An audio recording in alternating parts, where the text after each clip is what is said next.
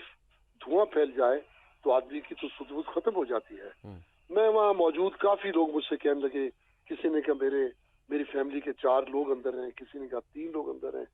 تو اسیسمنٹ یہی ہے کہ کم و بیش 50 سے 100 لوگ اندر وہ ملبے میں دب چکے ہیں۔ یہ جو ہلاکتیں ہوئی ہیں 5 یا 6، یہ شروع کے حصوں سے یہ لاشیں برآمد ہوئی، لیکن جو اندر ملبے تلے دب چکے ہیں ان کی تعداد زیادہ ہے۔ اس لحاظ سے یہ بہت ہی ایک ہولناک سانحہ ہے، یہ قیامت صغریٰ کا منظر پیش کر رہا ہے کہ لاشیں اندر دبی ہوئی ہیں، اور ملبہ اٹھانے کا بھی ابھی کوئی راستہ ہے نہیں، کیونکہ ملبہ اٹھانے کے لیے لازم ہے کہ وہ کول ہو اور اس میں آگ مکمل بجھ جائے، اس کے لیے کولنگ کا عمل جاری ہے، لیکن اب بھی آگ کے شعلے نظر آ رہے ہیں۔ اور میں نے دیکھا سنارکل سے کہ وہاں تک کسی کی رسائی ہے نہیں، کیونکہ مارکیٹ کا طول و عرض اتنا زیادہ ہے کہ وہاں تک سنارکلز کی پہنچ بھی نہیں ہے۔ بہت شکریہ عتیق میر صاحب جی، چیئرمین آل کراچی تاجر اتحاد ہمارے ساتھ موجود تھے، اپنا پوائنٹ آف ویو دے رہے تھے اور ڈیٹیل سے بتا رہے تھے کہ وہاں ایگزیکٹلی ہوا کیا ہے۔ شارٹ بریک ایک پروگرام میں شامل کریں گے، ہمارے ساتھ رہیے۔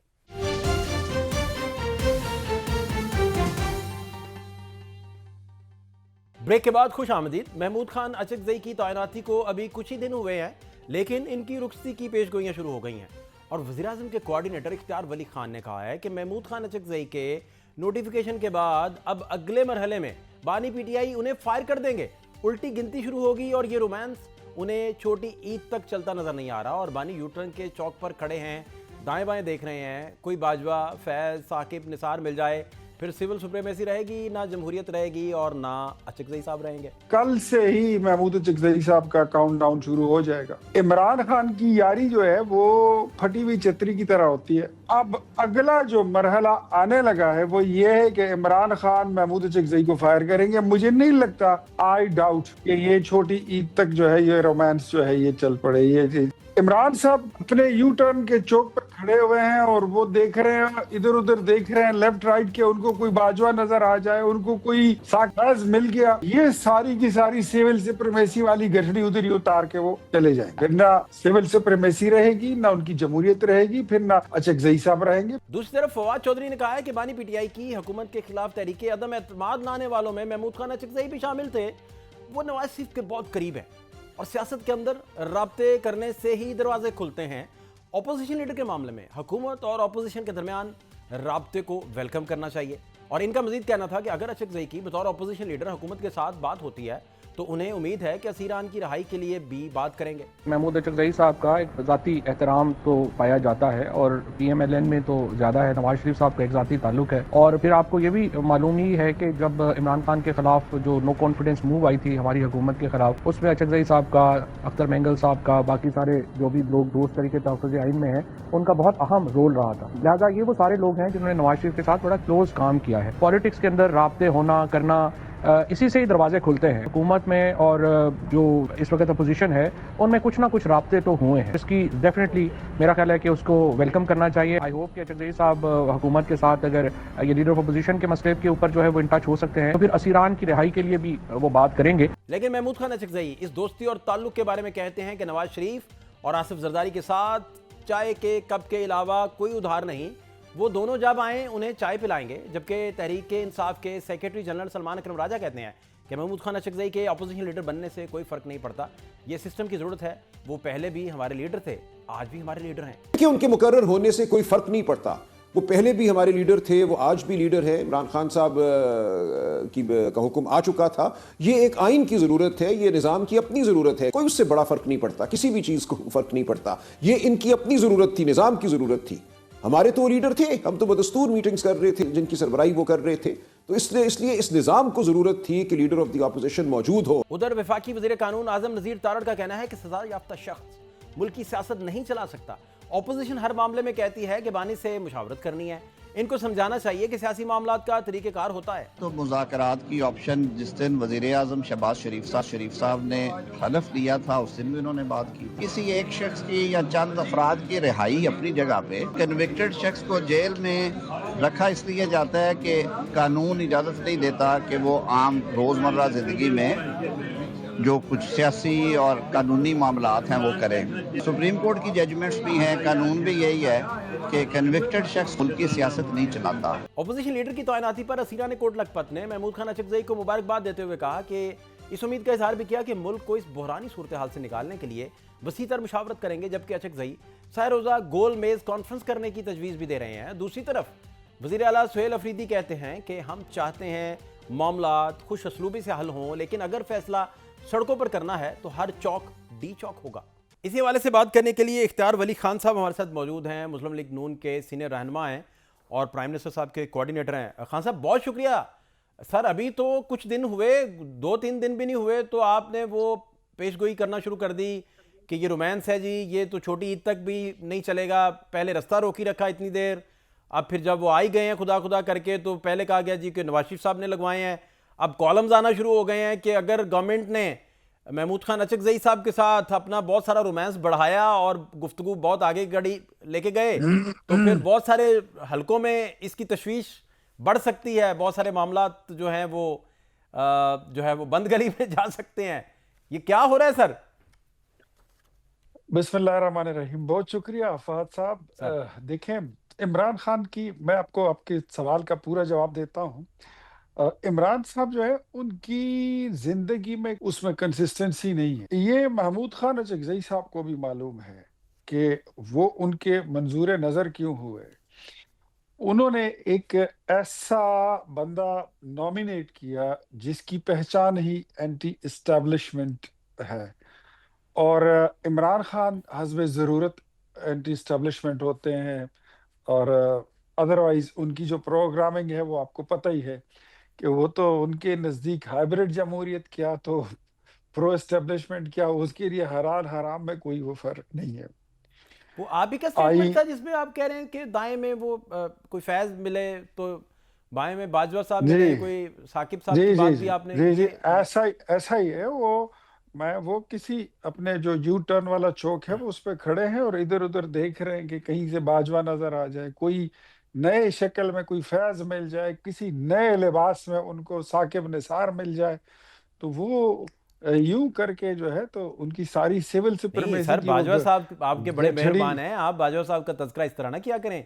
آپ کے بڑے مہربان ہیں سر۔ ہمارے کیا مہربان ہے، ہماری مہربانی تو یہ تھی میاں صاحب کو باہر بھیجا سر، پھر ایکسٹینشن کے لیے ووٹ دیا، پھر میاں صاحب نے ادھر حلف لیا لوگوں سے، ادھر آ کے پھر بڑا سر بڑی مہربانی ہے آپ۔ وہ ایک الگ بات ہے۔ اچھا میں اس کو کلوز کر دیتا ہوں کہ تو ان کا یہ خیال تھا کہ ہم محمود خان اچکزئی کو ہم اپوزیشن لیڈر نہیں بنائیں گے، اب ہم نے بنا دیا ہے۔ اب آپ دیکھ لیں کہ جس دن سے ان کی نوٹیفیکیشن ہو گئی ہے ان کی کاؤنٹ ڈاؤن شروع ہو گئی ہے۔ بڑی مشکل سے یہ کوئی 2 مہینے اگر نکال لے تو یہ بڑا اچھا ہی ہوگا۔ وہ الگ بات ہے کہ وہ ہٹتے یا نہیں ہٹتے، لیکن عمران صاحب کی طرف سے ان پہ جو ہے لال کانٹا لگ جائے گا۔ نہیں تو اس میں دیکھیں آپ نے وہ نواز شریف صاحب کی انٹرونشن کے ذریعے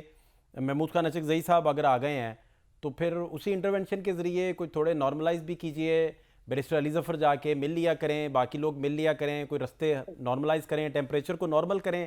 ملک کے حالات تاکہ بہتری کی طرف جائیں، سارے لوگ بیٹھیں گے آپس میں مل کے تو ملک کا ہی بھلا ہوگا، بہتری ہوگی۔ کیا حرج ہے ان باتوں میں؟ کوئی مسئلہ نہیں ہے، کوئی مسئلہ نہیں ہے۔ لڑائی جھگڑا تو آپ کو پتہ ہے، حکومت تو اپوزیشن کا کام ہوتا ہے سچویشن کریٹ کرنا، حکومت کا کام ہے سچویشن کو ڈیفیوز کرنا۔ But when it comes to PTI thing, even PTI کے جو لوگ ہیں وہ پھر بھی بڑے they are quite reasonable، لیکن ان بیچاروں کو وہ اپنی وہ ایک بوٹی کے لیے اور اپنی ایک سیٹ کے لیے بیٹھے ہوئے ہیں، اور اپنی وہ مطلب مسلم لیگ نون میں اور پیپلز پارٹی میں اتنی جگہ نہیں ہے کہ ساری پی ٹی آئی کو ہم اپنی جگہ پہ اپنی پارٹیوں میں اکوموڈیٹ کر لیں، ورنہ ادروائز یہ سب لوگ اس کو چھوڑ کے ہمارے پاس بھی آ جاتے، کچھ پیپلز پارٹی میں چلے، کچھ جے یو آئی میں چلے جاتے۔ ہر بندے کے پاس جو ہے اپنی ایک ٹیم موجود ہے۔ اب عمران صاحب کے پاس تو یہی ٹیم ہے، اور عمران جو ہے وہ آپ دیکھ لیں کہ جتنی پولیٹیکل پارٹیز ہیں اس کی پارٹی کا بھی ووٹ ہوتا ہے، اس کے کینڈیڈیٹ کا بھی ووٹ ہوتا ہے. ادھر جو ہے ادھر سارے ایسے ہیں کہ پاکستان تحریک انصاف میں سارے کے سارے صرف محض نگ ہیں. اگر عمران خان کی اینٹی اسٹیبلشمنٹ اور یہ جو شرارت والا بیانیہ ہے، یہ دکھاوے والا جو بیانیہ ہے، مطلب لائک جو ماضی میں وہ کہتے تھے 50 لاکھ گھر ایک بڑا نعرہ تھا، نیا پاکستان ایک بہت بڑا نعرہ تھا، مدینے کی ریاست سب سے بڑا نعرہ تھا، انقلاب ایک ایسا نعرہ تھا جو میرے خیال میں فہد صاحب جس نے اگر مجھے بھی فیسینیٹ کیا ہو، اٹریکٹ کیا ہو، آپ کو بھی فیسینیٹ کرتا ہوگا. تو یہ ساری باتیں وہ کرتے ہیں، لیکن وہ آن گراؤنڈ ڈیلیوری اس کی ہے ہی نہیں. تو ان ساری باتوں کی وجہ سے عمران خود اس کا جو ذہن جتنا نیگیٹو چلتا ہے، آئی وش یہ پازیٹیو چلتا تو میرے خیال میں مذاکرات، بات چیت اور اس کا حل نکالنا مسائل کا، it's a game of few minutes, but he is not the stuff. یہ فیو منٹس کی جو آپ بات کر رہے ہیں، یہ بات پھر بہت دور تک چلے جانی ہے. آپ کس طرح کے ہنٹس آج دے رہے ہیں؟ میں اب کیا کروں، مجھے خود بتائیے. آپ کہہ رہے ہیں چند سیکنڈز لگتے ہیں، آپ مذاکرات کی میز پہ بیٹھ جاتے ہیں. ایسا ہی ہے، مذاکرات کی میز پہ بیٹھنے کے لیے چند سیکنڈ لگتے ہیں اور مسائل کا حل جو ہے وہ اس سے زیادہ کم وقت لیتا ہے. لیکن اس کے لیے کوئی پازیٹیو ذہن بھی چاہیے، وچ آئی تھنک کہ عمران خان صاحب میں 100% ساری نیگیٹیوٹی اور وائرس ٹائپ کی چیزیں بھری ہوئی ہیں. دوسرا میں آپ سے ان میں یہ بھی کوئی جاننا چاہ رہا ہوں، پازیٹیو خان صاحب، انرجی نے، خان پازیٹیو صاحب، انرجی کوئی یہ نہیں. محمود خان صاحب کو گورنمنٹ جو ہے، گورنمنٹ ان کو یکدم کئی دفعہ گورنمنٹ ایسے فیصلے کرتی ہے کہ بعد میں پھر وہ بھگتنے بھی پڑ جاتے ہیں، ظاہری بات ہے. اس پہ تو تاریخ ہے پوری، بہت سارے ایسے آپ کے قائد کی طرف سے بہت سارے ایسے فیصلے ہوئے کہ بعد میں پھر بھگتنے پڑے. میں یہ پوچھنا سمپل چاہ رہا ہوں، کسی بھی تفصیل میں جائے ہوئے یا سنگل آؤٹ کوئی واقعہ ڈسکس کیے بغیر. ہم نے تو ثاقب نثار کو بھی بھگتا ہے. میں جاننا یہ چاہ رہا ہوں کہ ابھی محمود خان صاحب اپنے مسلز نکال لیے اور گورنمنٹ کو سیدھے ہو گئے اور آپ سب کو آگے لگا لیا، اور بڑے آدمی ہیں، تاریخی شخصیت ہیں، تو پھر کیا کریں گے؟ پھر کدھر جائیں گے؟ پھر وہ سارے معاملات دھرے رہ جائیں گے؟ خوف نہیں آپ کو محسوس ہوتا محمود صاحب سے؟ دیکھیں، محمود خان صاحب اگر انڈیویجولی وہ کسی پوزیشن پہ کھڑے ہوتے تو وہ زیادہ خطرناک تھے. اب وہ اگر پاکستان تحریک انصاف کی لاٹ کے اوپر اگر کھڑے ہو کر بات کریں گے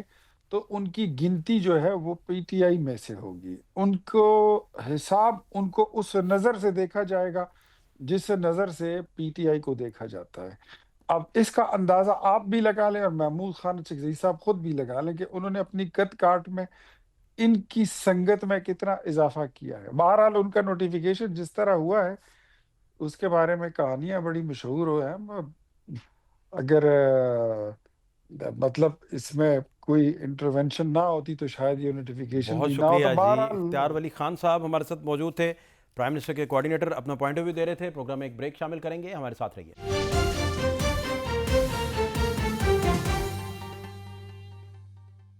بریک کے بعد خوش آمدید. سینئر جرنلسٹ ہیں، اینکر پرسن آسمہ شرازی صاحبہ ہمارے ساتھ موجود ہیں. بہت شکریہ وقت دینے کے لیے. میں آپ سے جاننا یہ چاہ رہا ہوں کہ محمود خان اچکزئی صاحب کا بطور اپوزیشن لیڈر کیا مستقبل آپ دیکھ رہی ہیں؟ لوگ کہنا شروع ہو گئے ہیں یہ عمران خان خود انہیں فائر کریں گے، اس طرح کی باتیں بھی کرنا شروع ہو گئے ہیں. آپ کے نزدیک کیا صورتحال ہے؟ جی بہت بہت شکریہ فہد. میں خیال ہے کہ ایک بہت اچھا فیصلہ جو ہے وہ حکومت نے کیا ہے، بر وقت کیا ہے، اور اس کی بہت ضرورت بھی تھی. اس کی وجہ یہ ہے کہ محمود خان اچکزئی صاحب ایک سیزنڈ پولیٹیشین ہیں اور ان کا حق بھی بنتا تھا، اور بالکل قانون کے مطابق ان کے پاس مطلوبہ نمبر بھی بطور اپوزیشن لیڈر جو ہے وہ موجود تھا. لہٰذا ان کو ایوائڈ کرنا حکومت کے لیے ایک پولیٹیکل نقصان کا سبب بن رہا تھا. اب اس سے ان کے بننے کے بعد یہ ظاہر ہے کہ یہ دیکھنے کو ملے گا کہ محمود خان اچکزئی صاحب پارلیمنٹ کے اندر جو اپنی ایک پولیٹیکل ایک لیجٹمیسی ہے بطور قائد حزب اختلاف، وہ اس پہ نظر آئیں گے. یعنی کہ ایک تو پولیٹیکل پروسیس کو، پارلیمنٹ کو لیجٹمیسی ملے گی، دوسرا ان کا اپنا کردار وہاں پہ جو بھی وہ بات چیت کریں گے یا جو بھی ان کا پوائنٹ آف ویو ہوگا، جو کہ اب تک لیڈر آف دی اپوزیشن نہ ہونے کی وجہ سے ایک گیپ نظر آ رہا تھا، اور اس کی وجہ سے ظاہر ہے کہ ایک لیجٹمیسی کے اوپر بھی سوالات اٹھ رہے تھے. اپوزیشن کی جو پولیٹیکل پولیٹیکل پریزنس تھی یا ان کی جو ایک ایوان کے اندر ان کی کارکردگی تھی اس کے نہ ہونے کی وجہ سے بھی ایک بہت بڑا گیپ جو ہے وہ نظر آتا تھا، لہٰذا وہ گیپ تو فی الفور جو ہے وہ پر ہوتا دکھائی دیتا ہے۔ دوسری بات یہ کہ محمود خان اچکزئی صاحب جو ہیں انہوں نے ہمیشہ پرامن جدوجہد کی بات کی ہے، انہوں نے پرامن آئین کی بات کی ہے، آئین کے پر عمل درآمد کی بات کی ہے، انہوں نے پرامن طریقے سے جو سیاسی جدوجہد ہے اس کی بات کی ہے۔ تو ایک تو بیسک جو ان کی فلسفی ہے وہ پاکستان کے آئین اور قانون کے عین مطابق ہے، اور یقینی طور پر محمود خان اچکزئی صاحب آپ کو نظر آئیں گے کہ وہ اس معاملے کے اوپر جو ہمیشہ سے ان کا اصول رہا ہے کہ وہ آئین اور قانون اور سیاسی عمل کے ذریعے سے آگے بڑھے۔ تو میرا خیال ہے ایک بڑا ہی بہترین یہ پولیٹیکل فیصلہ ہے اور ایک بہترین شخصیت بھی ہے۔